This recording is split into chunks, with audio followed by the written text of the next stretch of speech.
Ready? Really? Okay, oh, let me give it to you.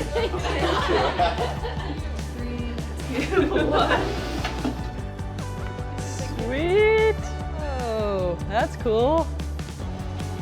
That's sick. Ooh. La la la la la la la.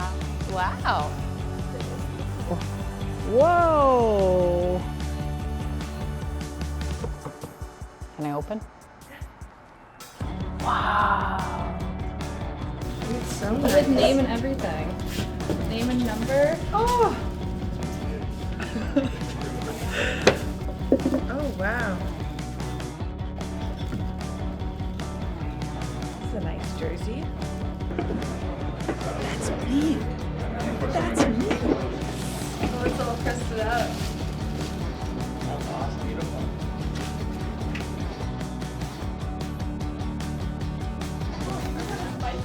We gotta spice up our walk-in somehow. My money's not there.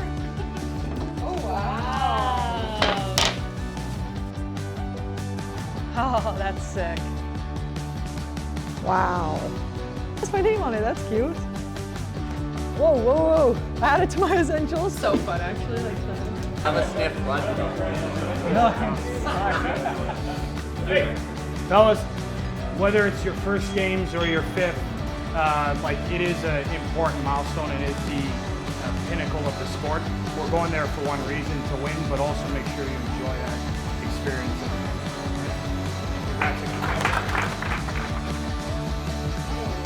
Merci. I'm going to the Olympics, baby.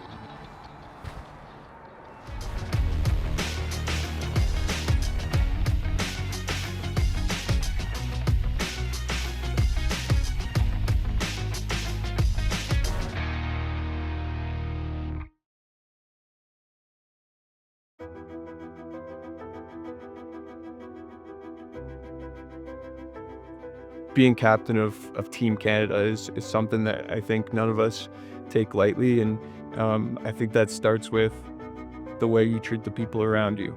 Making sure that every time someone steps foot in a Team Canada locker room, they feel welcome, they feel included, empowered to be the best version of themselves. And I think when you start with that, everyone feels comfortable in the pursuit of excellence and trying to win gold medals. We all been in big moments, but like we talked about pressure and all of that, but using that pressure into motivation and leaning on your teammates. And honestly, like we're the lucky one to wear the letters, but it's a full group of leaders out there. And honestly, we just lean on them and being able to bring that as a group and to bring to a common goal. I mean, so that's part of it, but we're the lucky ones to tip of that letter, but it's a privilege at the end of the day. You need a group of leaders, you know, it doesn't come from one person. So it's a team game, and everyone can lead in their own way. It's so important that you have that. You don't have success without that. So, you know, we try our best to lead by example, but it takes everybody. 3-4 years of different groups, different girls, but it's always the same goal. And obviously being able to represent Canada at the Olympics, it's awesome. And the young ones coming up, I mean, honestly, there's no perfect recipe to how you welcome them on the team, but at the end of the day is you welcome them, you want the best version of themselves, and you just try to lead them for them to come here and represent Canada. Probably 50% of our roster who've never been to a Paralympic Games before, and I think that's so exciting in so many ways, because being a part of that experience with someone who's never been, to see how they react and what they feel through that process it's one of the best parts about it. It was an important game, and again, we didn't show up tonight. That's not acceptable, and we're all aware of that. You know, it's the one thing I'm sure that we all understand right away is it's never easy. There's always some type of adversity, and the challenge is always trying to handle the pressure and expectations, and as well enjoy the opportunity that you have. So it's nice to have each other to lean on, and a little experience is great, but it's also nice to have some youthful energy too. So like Tyler said, to have some new faces and feel that energy is huge.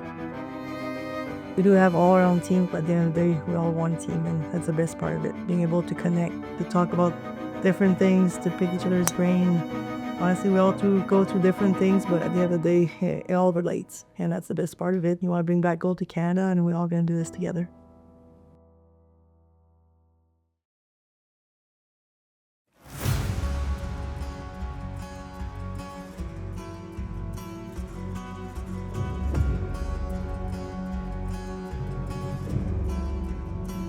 We know the United States will play for gold tomorrow. Now we need to figure out, will it be Canada or Czechia joining them in that gold medal game. Good evening, ladies and gentlemen. Welcome inside. It is a snowy Friday here in Dawson Creek. Feeds it across, finds its way to Boyle. Boyle back to Kozolino. Kozolino right in on goal, makes a move and he scores!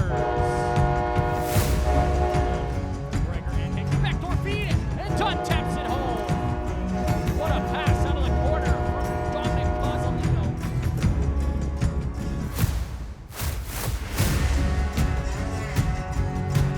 Let's get ready. Let's get back to our f***ing identities. Take it to him. Here we go, Red. Best country in the world. Down, 1, 2, 3, Canada! Likes to cut to the front of the net. Lets a shot go and he scores. Dominic Kozolino making a three-point night for 19 in red. Dunn in right on. I know he got through, they score! And they lead 5-0. I'm proud of that game. You haven't seen anything yet. Just imagine when that pedal stays down for 60 minutes. It's Canada and the United States once more here for gold. It is 9 straight gold medals as well at this event for the United States. It'll be up to Canada to end that streak, unseat them, and take back an event that they started owning. Okay, we got Mr. Westlake!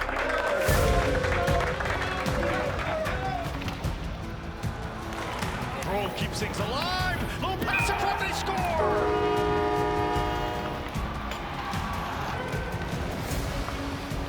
To the point. Homer takes a shot, directed right on top of the net. Hickey, now another chance into the empty net. Brody Roybal as the buzzer sounds, and gold is to the Americans for a 10th straight year at the Para Cup. From where we came from August 24th to now on December 6th, and where we're going to be from December 6th, January 23rd, and from January 23rd to March 5th when we start. It's a great time of year. So heads up after, get ready, enjoy your Christmas break, and then be ready for the real season.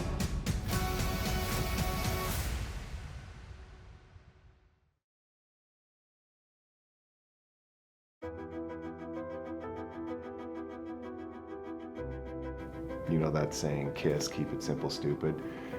We have to keep it simple, and not because it's guys don't understand what they're doing. It's because we're together such a short time. We don't want guys overthinking. We want their hockey abilities to express themselves and to play hard and not have to overthink. But it's different for you guys a little bit. Yeah. I think one of the biggest things is you bringing in groups of players and coaches and staff from different organizations is just, you know, like your communication plan, how you can connect together as a group, and yeah, we're just looking for what our new normal is. And being able to meet with 2 great coaches to my left and right like this, and then that knowledge and then sharing it with the para team is going to be huge for us. And ours, we're going into it with I guess a mindset of it's a junior hockey season. Camp starts in August, and then playoffs start in March, which is obviously the Paralympics. And that's one focus. And then focus number 2 is when you get to the Paralympics, it's going to be short-term competition. So they're going to be learning both of those during the year is, okay, let's prepare, let's peak at the right time, and then short-term competition is going to be a little different.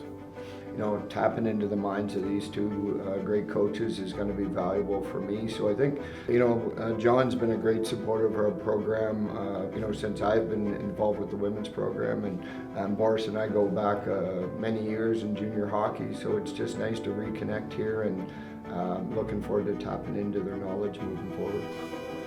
When you break it down, hockey is hockey, and as Troy mentioned, having the knowledge that John has, what he's gone and what he's done, what he's accomplished, what he's won, Troy, what he's done, what he's accomplished, what he's won, you'd be a fool not to turn around and be a sponge. And in coaching, it's simple. Be a sponge. Listen, pay attention, learn, take what they tell you, and then if it works, you adapt it. And I'm very thankful to be in this position to learn from these two. In our sport, or in all sports, coaches coach players.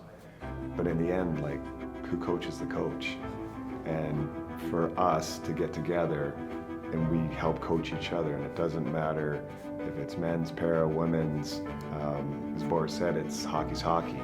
But there's just different angles, different avenues.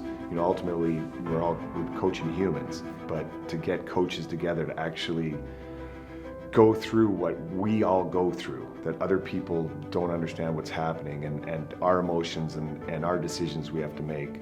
It's great to be with guys that have been at the top of the mountain and share the experiences. He knows what he's doing, he knows what he's doing, and it's the detail and preparation, and John hit it right on the head. It's a great feeling. Those goosebumps you feel, all those nerves, that's not pressure. And the athletes, amazing athletes from the women's program to the men's to para, and at the end of the day, when you have the staff implement it, there's no pressure. It's you go out and you execute, and again, it's learning from great coaches, and you put that plan into play. You want to coach players that demand excellence and understand that being at the top of the podium is the ultimate goal and expectation. So I'd rather have those on me than hoping to do something. The way we feel, this just hasn't started in 2025. This has started generations ago and has been built and has been the fabric of our being since we were born and before that and before then. So to us, this is, it's normal for us. This is, when we go into a competition, we expect to win. And there's a lot of, I think other countries that are in the competition hoping to win, but that's not the fabric of what we've grown up with.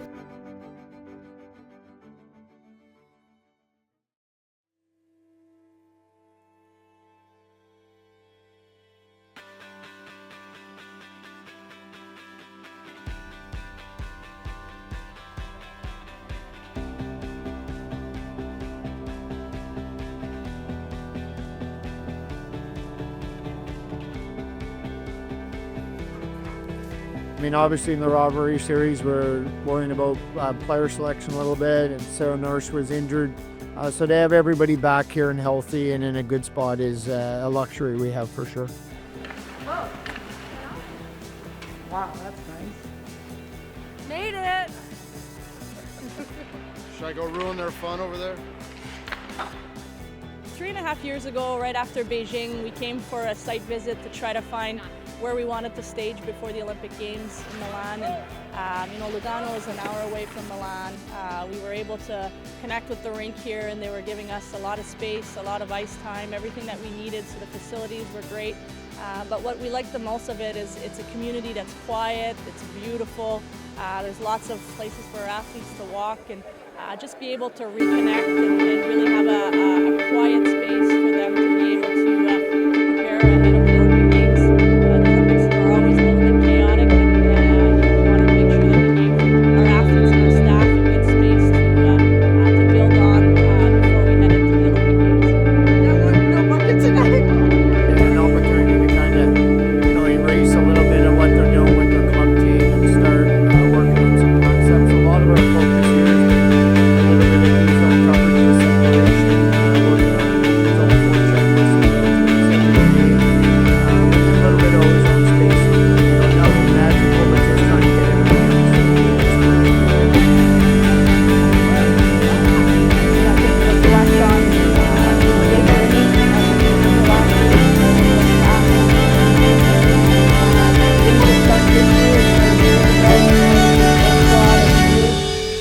The connections we've built, the time we've spent together, the sacrifices you guys have made. When you look back and you're able to kind of reflect on all of the effort, the time, the energy, you suddenly go, I'm pretty confident that I'm ready to go here. And I think that's so important as we go into games. It's not about you know, the games against the US this year. It's not about, you know, the last games that you played in the PWHL. It's about the accumulation of everything you've done over the course of this quad to get you to this point and to get you ready for games.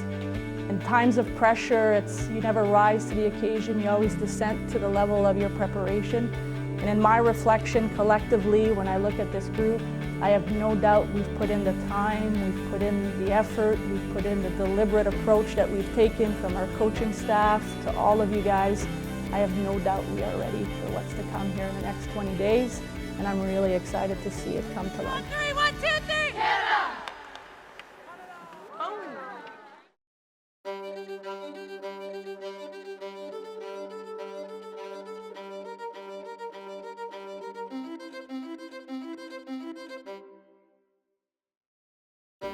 I'd like to welcome you to WinSport and Hockey Canada's Hall of Champions.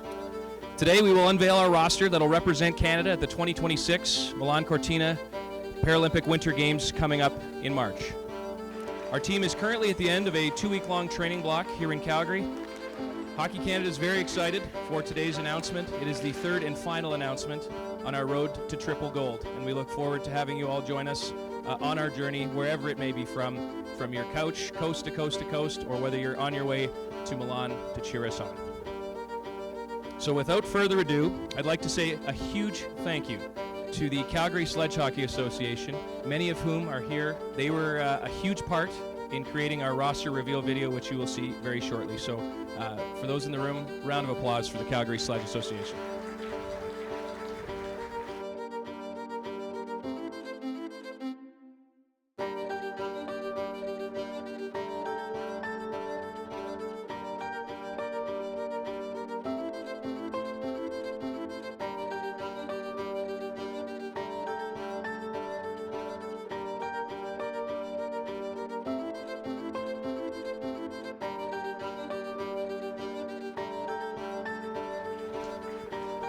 Ladies and gentlemen, Team Canada, one more time. Thanks everyone, and thank you for being here. Just on behalf of the players, when we look at Milan and we look at the barometers of success, there's a bunch of small things, and we get to celebrate part of that here today. A bunch of guys competing in their first Paralympic Games, others competing in their 5th, 6th with new families, and that's exciting. But when we look at the main focus of why we're going to Milan, our main barometer of success is pretty simple, and it points at one thing, and that's a gold medal. And we are extremely confident and have an immense amount of belief in our ability to do that. And that's developed through, as you know, enormous preparation. And when you look at the people in this room, my 16 teammates, our coaching staff, our support staff, our management, Hockey Canada, the Canadian Paralympic Committee, we have relentlessly prepared, not just this season, but for the past 4 years, to be in a position to do that. I want to congratulate the players and also thank them for the time and effort that they put in, as well as our staff. The para program differs a little bit than our Olympic counterparts in that they don't have pro teams to go back to. So they spend a lot of time together with the national team program. And it's a lot of days on the road, it's a lot of days away from family. So thank you guys for your sacrifice, your engagement, and also how much of a positive role model you guys are in the parasport landscape.